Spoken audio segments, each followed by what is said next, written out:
Células madre. Las células madre son unidades anatómicas fundamentales en todos los organismos vivos.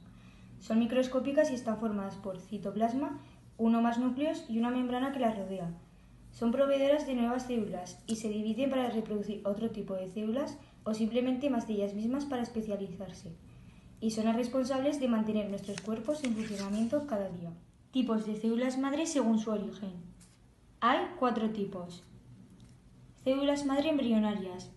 Estas solo existen en las primeras fases del desarrollo embrionario y son capaces de producir cualquier tipo de célula en el cuerpo.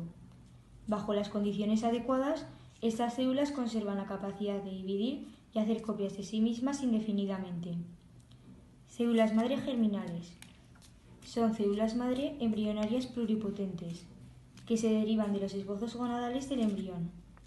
Estos esbozos se encuentran en una zona específica del embrión, denominada cresta gonadal, que darán lugar a los óvulos y a los espermatozoides. Tienen una capacidad de diferenciación similar a la de las células madre embrionarias, pero su aislamiento resulta más difícil. Las células madre adultas son las células no diferenciadas que tienen la capacidad de clonarse y crear copias de sí mismas para regenerar órganos y tejidos.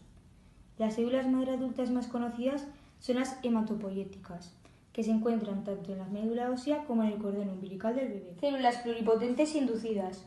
Son un tipo de células madre con características pluripotenciales, capaces de generar la mayoría de los tejidos, derivados artificialmente de una célula que inicialmente no era pluripotencial. Por lo general se utiliza como una célula adulta diferenciada procedente de un tejido, sobre la que se induce la expresión de varios genes exógenos. Las células madre pluripotentes son capaces 1. De diferenciarse en células de tejidos pertenecientes a las 3 capas germinales de un embrión natural. Endodermo, capa de tejido más interno de las 3 capas en las que se dividen los tejidos del embrión animal. Mesodermo, capa intermedia que puede realizarse por enterocelia o esquizocelia, que son procesos de desarrollo embrionario. Ectodermo, capa externa primera en formarse durante la fase de blastula, estado de desarrollo embrionario, y más adelante da lugar a las otras dos durante la gastrulación, etapa de desarrollo embrionario. Se diferencia para formar el sistema nervioso y formar el revestimiento de la boca. 2. De formar teratomas, tumor encapsulado que deriva de las capas germinales. 3. Ratones quiméricos, trastorno genético. Las células amnióticas, que se encuentran en el líquido amniótico. Tipos de células según su potencialidad. Hay 4 tipos. Células madre totipotentes. Pueden crecer y formar un organismo completo, tanto los componentes embrionarios como los extraembrionarios. Es decir, cualquier célula totipotente colocada en el útero de una mujer tiene la capacidad de originar un feto y un nuevo individuo. Células madre pluripotentes. Capaces de producir la mayor parte de los tejidos de un organismo. Pueden producir cualquier tipo de célula del organismo, pero no pueden generar un embrión. Células madre multipotentes. Solo pueden generar células de su propia capa embrionaria. Por ejemplo, las de la médula ósea, que son las capaces de generar todos los tipos celulares de la sangre y del sistema inmune. Y por último, células madre unipotentes. Estas solo pueden formar 2 tipos de células madre: la quilosis, que es una célula muy rugosa que contiene un ribosoma, y hemofiliosis, célula lisa que contiene un líquido especial llamado basofelina, que ayuda a que el cuerpo no endurezca en la reproducción de las células madre. Métodos de obtención de células madre. Existen diferentes técnicas de obtención de células madre. Hay 6 métodos. Primero, a partir de embriones crioconservados en la fase de blastocisto de los obtenidos para tratamientos de reproducción asistida. Segundo, blastómeros individuales. Mediante esta técnica no se destruye el embrión. Se obtienen tras la fecundación de un óvulo, cuando apenas se han formado 8 o 10 células. Extraer una de ellas no inutiliza el embrión, que podría ser implantado después en un útero. Tercero, partenogénesis. Es un procedimiento de reproducción que consiste en que a partir de un óvulo sin fecundar se forma un adulto. De forma natural se da, por ejemplo, en algunos insectos, pero nunca en mamíferos. Sin embargo, se puede inducir en el laboratorio. Cuarto, Del cordón umbilical se pueden extraer células multipotentes que pueden regenerar células de la sangre y del sistema inmunitario. También se han obtenido del líquido amniótico, el líquido que baña al feto. Quinto, también se pueden obtener por reprogramación de células adultas. Hay dos tipos, por transferencia nuclear y por fusión de células adultas y embrionarias. Por transferencia nuclear, sustituyendo el núcleo de un óvulo por el de una célula adulta. El citoplasma permite la reprogramación y así se obtienen células totalmente compatibles con el paciente, ya que contienen la misma información genética. Luego está la fusión de células adultas y embrionarias, para el estudio de los mecanismos de la pluripotencialidad. Por último, la reprogramación por factores de transcripción. Las IPS se obtienen introduciendo factores de transcripción por medio de un retrovirus. Aplicaciones de las células madre. Hay dos tipos de aplicaciones, para la investigación y para el tratamiento de enfermedades. Investigación. La investigación con células madre puede incrementar el conocimiento que se tiene de la diferenciación celular, de mecanismos responsables de varias enfermedades y la regeneración de los tejidos. Tratamientos médicos. Nos podemos encontrar con los tratamientos inmunitarios, que las células madre pueden ser sumamente útiles para acompañar ciertos tratamientos con efectos secundarios que debilitan el sistema inmunitario del paciente, como es el caso de la radioterapia en el cáncer. A través del uso de células madre en la inmunoterapia, se puede colaborar con la recuperación rápida del sistema inmunitario. Las células madre se incorporan en estos casos a través de transfusiones de sangre extraída de la médula ósea o del cordón umbilical. Tratamientos genéticos o terapia génica. A través de la transfusión de células madre se pueden combatir ciertas enfermedades genéticas. Para ello, el donante debe ser compatible con el enfermo.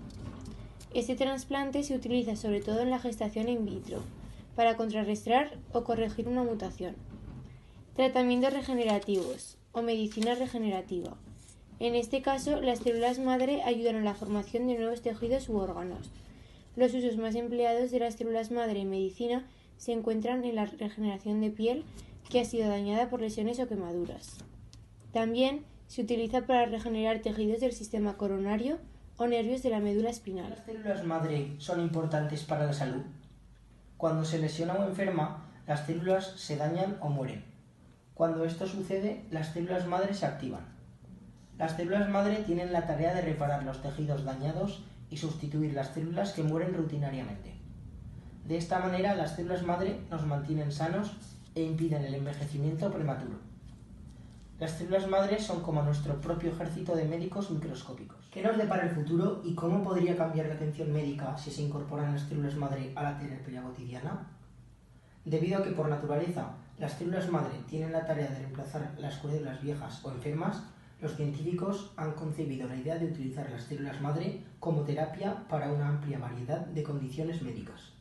La idea es que al dar a un paciente enfermo las células madre o células diferenciadas a partir de células madre, podemos hacer uso de la capacidad natural de estas células para curar al paciente. Por ejemplo, si un paciente tiene un ataque al corazón, el objetivo sería trasplantar células madre en el tejido herido para que reparen el daño al corazón. Las poblaciones naturales de células madre que todos poseemos tienen una capacidad limitada para reparar lesiones en nuestro cuerpo. Volviendo al ejemplo del corazón, las células madre del propio corazón no son capaces de reparar todo el daño que se produce después de un ataque al corazón. En cambio, un trasplante de millones de células madre sería mucho más potente. Por lo tanto, el trasplante de células madre supera la capacidad natural del cuerpo para sanar, debido al número limitado de células madre propias. Algunos obstáculos quedan por resolver antes de que la terapia con células madre se vuelva más accesible, incluyendo efectos no deseados como la formación de tumores que estas células potencialmente pueden generar y el rechazo inmunológico. Aún así, las células madre pueden transformar la medicina y quizás en solo 1 o 2 décadas la mayoría de nosotros conoceremos a alguien, tal vez incluso nosotros mismos, que ha tenido un trasplante de células madre. Las células madre pueden ser utilizadas para tratar las enfermedades más acuciantes que hoy en día enfrentamos, incluyendo cáncer, enfermedades cardíacas, la enfermedad de Parkinson, esclerosis múltiple, derrame cerebral, lesiones de la médula espinal y mucho más. ¿Qué tratamientos con células madre están disponibles en la actualidad y por qué la mayoría de los médicos no han adoptado esta terapia o solo la recomiendan con extrema precaución y como último recurso? En la actualidad existen pocos tratamientos de trasplante de células madre disponibles que científicamente se haya demostrado que son seguros y eficaces. El mejor ejemplo es el trasplante de médula ósea. Sin embargo, muchos tratamientos con células madre que no han sido validados están siendo anunciados y ofrecidos en todo el mundo. Muchas veces estos tratamientos atraen bastante atención de los medios de comunicación, especialmente cuando las celebridades, como estrellas del deporte, los reciben. Generalmente, los científicos y médicos en el campo de la investigación de las células madre alertan en contra del uso de estos tratamientos porque no está claro si realmente funcionan y si son seguros. Pacientes han muerto por estos tratamientos. Si bien es razonable considerar todas las opciones cuando uno se enfrenta a una enfermedad o condición potencialmente incurable, se recomienda que solo se consideren estos tratamientos como último recurso y solo después de hablar con su médico personal.